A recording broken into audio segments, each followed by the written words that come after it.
साल में सैलरी मिली 10,73,122, यानी कि 10,73,000।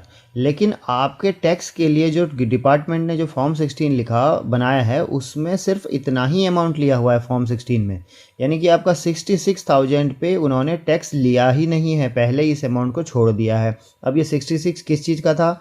इन ग्रीन पोर्शंस का 66 था। ये मैं आपको दिखाना चाहूँगा कि ये ड्रेस अलाउंस है, और ड्रेस अलाउंस में मुझे अगर 12,500 और 1250 ये अमाउंट अगर ड्रेस अलाउंस का मिला है, तो जब मेरा फॉर्म 16 बना है तो मेरे डिपार्टमेंट ने उस ड्रेस अलाउंस को पहले ही हटा दिया है, उसमें कोई टैक्स काटा ही नहीं है। अब ये गलती बहुत सारे लोग करते हैं कि वापस फॉर्म 16 से तो ग्रॉस सैलरी उठाएंगे, लेकिन दोबारा से इसका एग्जेम्पशंस वहाँ पर दिखाएंगे कि ड्रेस अलाउंस में 10,000 रुपये, 12,000, 20,000 रुपये दोबारा से दिखाएंगे।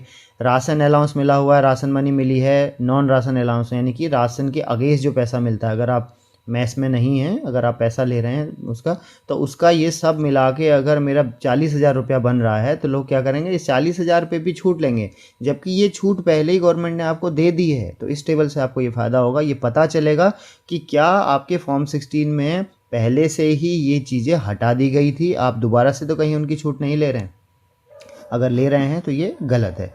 तो यहाँ से आपको पता चलेगा कि आपका जो फॉर्म 16 है वो आपका जो कैलकुलेशन है वो आपका फॉर्म 16, आपका 26 AS और AIS, ये सारे एक ही चीज़ को दिखा रहे हैं, यानी आपका जो जितना भी डॉक्यूमेंट है सब में सिमिलरिटी है। अगर नहीं है तो आपको क्या करना है, कंप्लेन करना है। आपको यहाँ से पता चल गया कि सही क्या होना चाहिए। देखिए आपका सही होना चाहिए था, ये जो रेड वाला है ये वाला सही